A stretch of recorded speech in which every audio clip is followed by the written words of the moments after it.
The Texas cat killing veterinarian, she's lost her Supreme Court appeal to begin practicing sooner, but she's still going to be off probation and be practicing next February.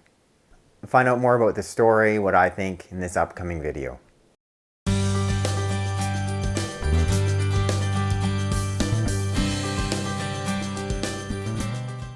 Hello and welcome back to my channel. If you're new, welcome. If you've yet to do so, I encourage you to get a copy of my free book. You can click the link in the box below for more information. It's really hard to believe, but in April 2015, a veterinarian from Texas called Kristen Lindsey, she posted a picture of herself on Facebook holding up a cat that she'd shot with a bow and arrow. It's pretty disturbing. I actually did a video on it and I'll link to it now. So there she is standing in the picture smiling. She's holding this dead cat up that's been impaled by this arrow. And then she writes in the captions, you know, "My first bow kill, LOL. The only good feral tomcat is a dead tomcat." And then after she adds, "Vet of the Year award, gladly accepted." And here's the image here that she posted on Facebook. Rightfully so, this garnered a whole pile of negative online reaction. She was denounced by, thousands, if not millions of pet owners, an array of different veterinary associations, including the AVMA, filing her state board, found her guilty of an ethics violation, so she had her license removed, so she couldn't practice for 1 year.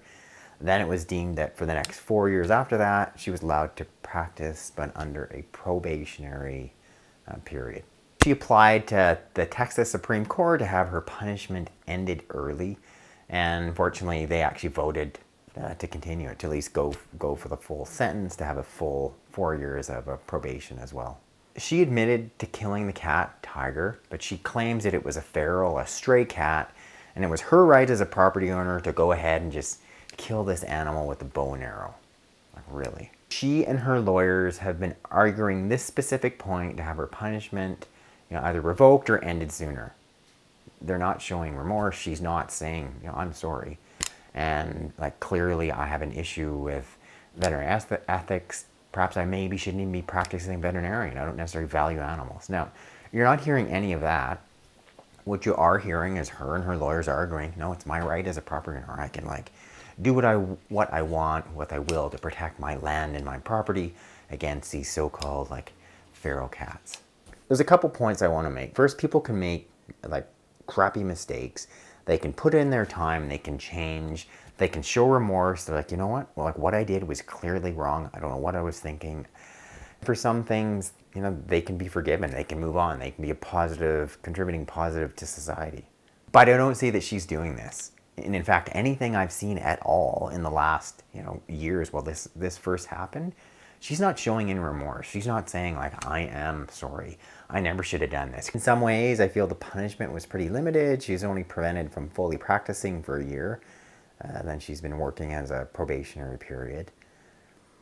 I mean, should she be allowed to practice again? It looks like legally she is, but morally, ethically, I don't know. Much of me feels like no. First, for what she's done. Secondly, for her not showing any type of remorse at all. I think I have as much of an issue with that as anything else. And I get people can make mistakes, and they can also make amends. And it's like she's not making any attempt at all to make any type of amends. Just nope, this is my right to do this. In my opinion, someone like that should not be working as a veterinarian. I'd love to hear some feedback, some of what you guys may be thinking on this subject.